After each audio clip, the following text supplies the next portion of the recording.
દોસ્તો, આ દુનિયામાં ઘણા ધર્મો આવ્યા, ઘણા વિચાર આવ્યા, પણ હજારો વર્ષોથી જે ધર્મ માનવતાને સાચો રસ્તો બતાવે છે, જે ધર્મ માત્ર પૂજા નહીં પણ જીવન જીવવાનું જ્ઞાન શીખવે છે, તે છે સનાતન ધર્મ. સનાતન એટલે જેને ક્યારે અંત નથી, જે હંમેશાથી હતો અને હંમેશા રહેશે. આજે માણસ પાસે પૈસા છે, મોબાઈલ છે, મોટા ઘર છે, પણ મનમાં શાંતિ નથી. દરેક માણસ અંદરથી તૂટેલો છે, કારણ કે માણસે દુનિયા જીતી પણ પોતાનું મન હારી ગયું. અને એ સમયે સનાતન ધર્મ આપણને યાદ અપાવે છે કે માનવનું સાચું સુખ બહાર નહીં, અંદર છે. પ્રાચીન સમયમાં ઋષિ મુનિઓ જંગલમાં તપ કરતા હતા. તેઓ પાસે ન મહેલ હતા, ન સંપત્તિ હતી, પણ તેમ છતાં તેઓ દુનિયાના સૌથી શાંત અને શક્તિશાળી લોકો હતા, કારણ કે તેઓ પોતાના મનને જીત્યું હતું.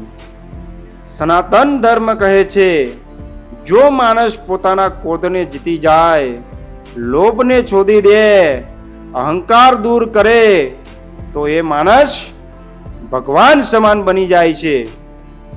ભગવાન શ્રી કૃષ્ણને ભગવદ્ ગીતામાં કહ્યું હતું કે માણસનું કર્મ જ તેની સાચી ઓળખ છે. આ દુનિયામાં કોઈ માણસ નાનો નથી અને કોઈ મોટો નથી. મોટો એ છે જેનું હૃદય મોટું હોય.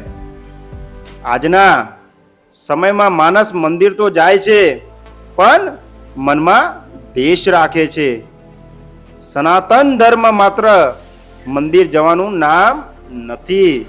સનાતન ધર્મ એટલે સત્ય બોલવું, માતા પિતાનું સન્માન કરવું, ગરીબોની મદદ કરવી, પશુ પક્ષીઓ પર દયા રાખવી અને દરેક જીવમાં ભગવાન જોવું.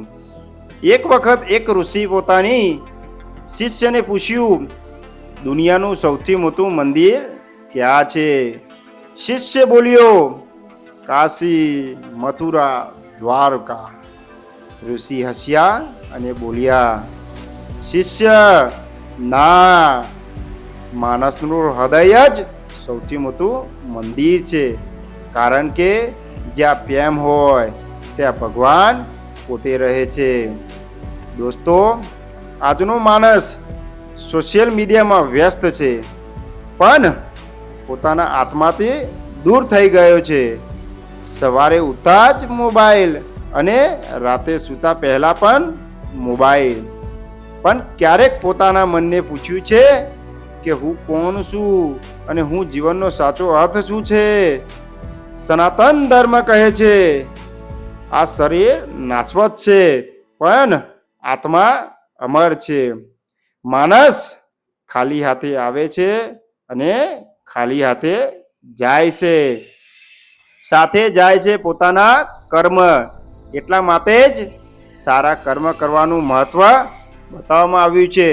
જો તમે કોઈનું દિલ દુભાવશો તો એ દુઃખ ક્યારેક પાછું જરૂર આવશે, અને જો તમે કોઈની મદદ કરશો તો ભગવાન કોઈને કોઈ રૂપમાં તમારી પણ મદદ જરૂર કરશે. આ છે કર્મનો નિયમ. ભગવાન શિવ આપણને શીખવે છે કે શાંતિમાં સૌથી મોટી શક્તિ છે. ભગવાન શ્રીરામ શીખવે છે કે જીવનમાં મર્યાદા કેટલી જરૂરી છે. ભગવાન શ્રી કૃષ્ણ શીખવે છે કે મુશ્કેલીમાં પણ હસીને જીવવું જોઈએ. અને હનુમાનજી શીખવે છે કે ભક્તિ અને વિશ્વાસથી અશક્ય પણ શક્ય બની જાય છે. સનાતન ધર્મ દર શીખવતો નથી, તે આત્મવિશ્વાસ શીખવે છે. તે કહે છે, ઉઠો, જાગો અને જીવનને સત્યના માર્ગ પર ચલાવો. દોસ્તો, આજે લોકો સફળતા પાછળ દોડી રહ્યા છે, પણ યાદ રાખજો, પૈસા કમાવા ખરાબ નથી, પણ પૈસામાં ખોવાઈ જવું ખૂબ જ ખરાબ છે. મોટું ઘર હોવું એ સારી વસ્તુ છે, પણ એનાથી પણ સારી વસ્તુ પોતાનું મોટું હૃદય હોવું જરૂરી છે. એક દિવસ આ શરીર વૃદ્ધ થઈ જશે, સુંદરતા ખતમ થઈ જશે, પૈસા અહીં જ રહી જશે, પણ માણસના સારા કર્મ લોકોના દિલમાં હંમેશા જીવતા રહેશે. સનાતન ધર્મ આપણને જોડે છે, તોડતો નથી. તે પ્રેમ શીખવે છે, નફરત નહીં. તે સેવા શીખવે છે, અહંકાર નહીં. જો દરેક માણસ સનાતન ધર્મના માત્ર 2 નિયમ જ પાળી લે તો એ દુનિયા જીતી લે છે. એક છે સત્ય અને બીજું છે દયા. તો દુનિયામાં સ્વર્ગ બની જાય છે.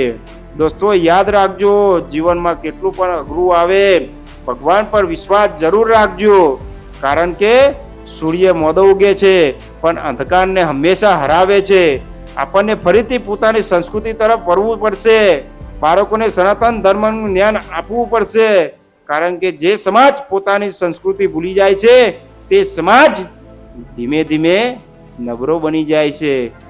આથી એક સંકલ્પ કરીએ કે આપણે સારા કર્મ કરીશું, માતા પિતાનું સન્માન કરીશું, ધર્મના માર્ગ પર ચાલવું છે અને પોતાના જીવનને સફળ નહીં પણ સાર્થક બનાવીશું. જય શ્રી રામ, જય શ્રી કૃષ્ણ, હર હર મહાદેવ. આ વિડીયો ગમ્યો હોય તમને લાઈક, શેર અને સબસ્ક્રાઈબ કરવાનું ના ભૂલતા.